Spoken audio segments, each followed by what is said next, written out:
harus persingkatin kulihat.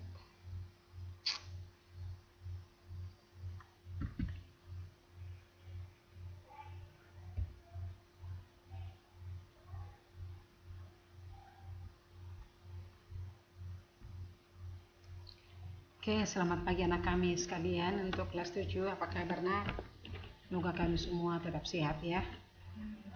Oke, pada hari ini kita akan coba masuk ke pembelajaran kita tentang sistem pencemaran udara. Baik, untuk memulainya, marilah kita buka dengan doa dalam nama Bapa dan Putra dan Roh Kudus. Amin. Syukur Tuhan atas rahmat yang sudah kami terima mulai pada malam tadi hingga pada saat ini. Berkatilah Tuhan waktu ini supaya kami dapat pergunakan sebaik mungkin untuk mempelajari kembali materi kami tentang sistem pencemaran udara.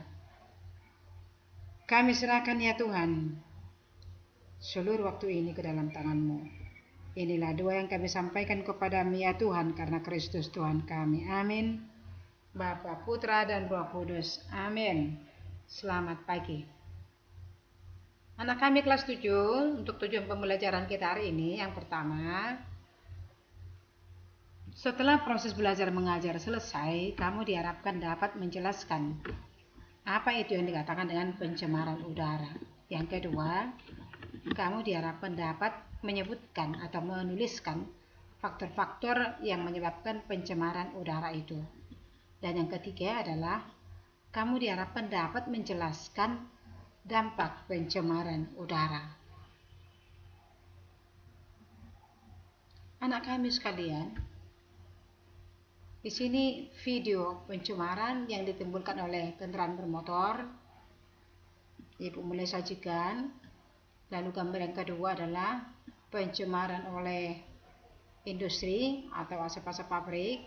Yang ketiga adalah oleh alam, yakni meletusnya gunung berapi. Tentunya dia mengeluarkan abu vulkanik yang mengganggu sistem pernapasan kita.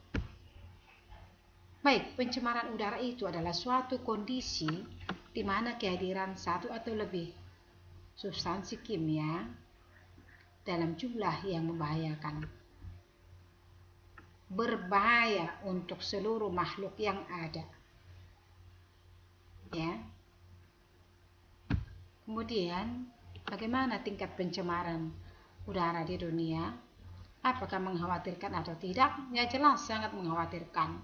Menurut Organisasi Kesehatan Dunia atau WHO, sudah sekitar 98% kota yang penduduknya di atas 100.000 orang di negara yang penghasilan rendah dan menengah ini tidak memenuhi standar kualitas udara lagi.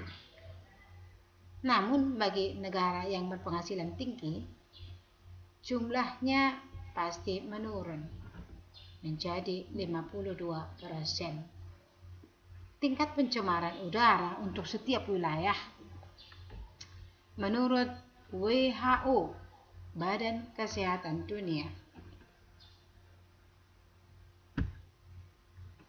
adalah berbeda-beda.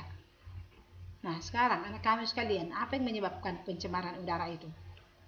Ya, bisa jadi seperti apa yang sudah ditampilkan tadi pada gambar. Ya, tambahannya bisa jadi sumbernya dari mana, Nak?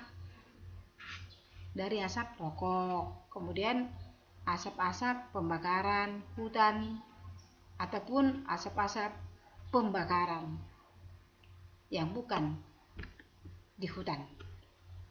Ya, jadi katanya zat-zat yang dikeluarkan dari hasil pembakaran tersebut sangat mengganggu untuk sistem pernapasan kita.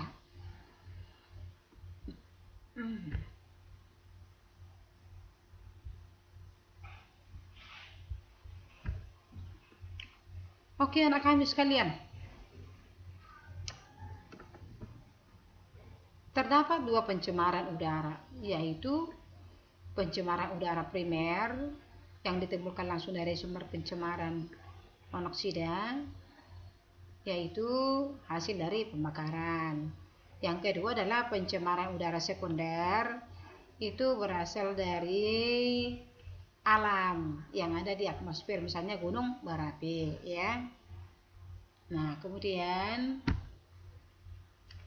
sumber pencemaran udara tadi terdiri dari sumber pencemaran udara alamiah dan sumber pencemaran udara yang berasal dari manusia.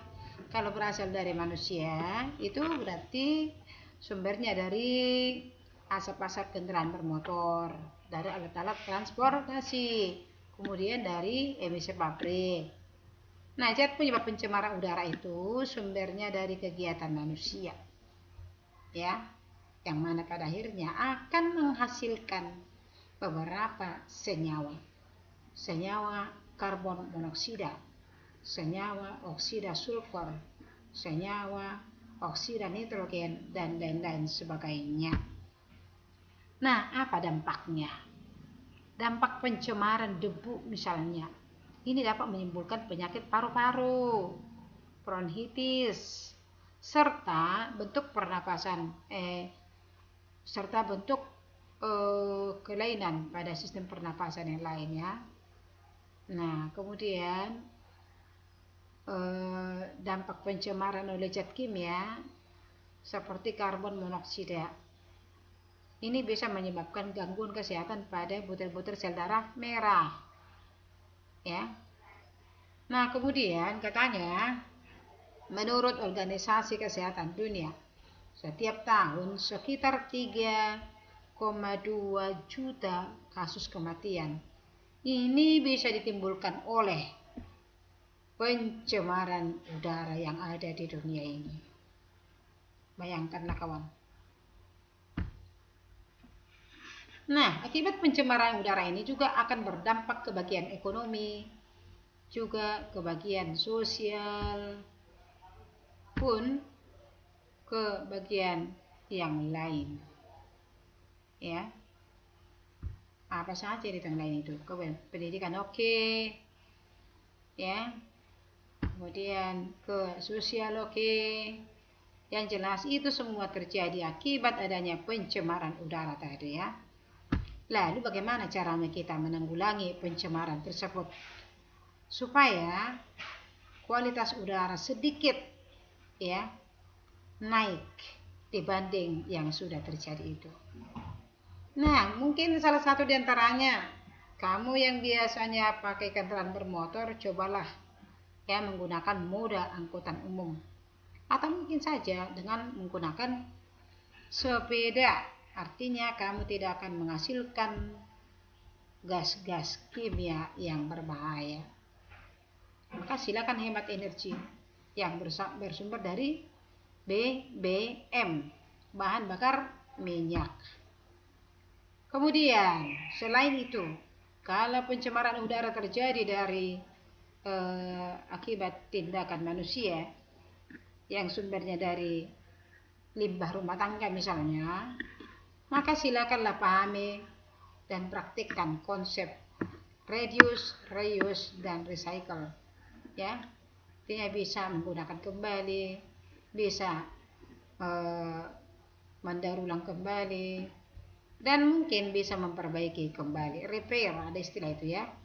Maka pada saat ini kamu juga diharapkan supaya mampu mengolah ya hasil-hasil industri yang tidak dipakai menjadi bisa dipakai kembali. Ya, pada pertemuan berikut akan kita bicarakan bagaimana teknik yang bisa kita gunakan dengan memanfaatkan sampah yang berasal dari industri, karena akibat dari semuanya ini polusi udara pun terjadi ya. Hidung bisa tersumbat dan lain-lain sebagainya ya. Sistem pernapasan terganggu.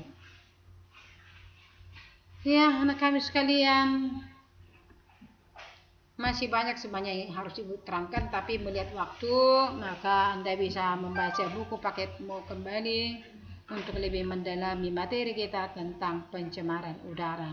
Sebagai tugas kamu, nak, yang pertama, tuliskanlah pengertian dari pencemaran udara. Yang kedua, tuliskanlah faktor-faktor pencemaran udara. Yang ketiga, jelaskanlah dampak pencemaran udara. Dan terakhir, yang keempat, jelaskanlah upaya yang dapat dilakukan untuk mengatasi pencemaran udara tersebut. Sekian dan terima kasih.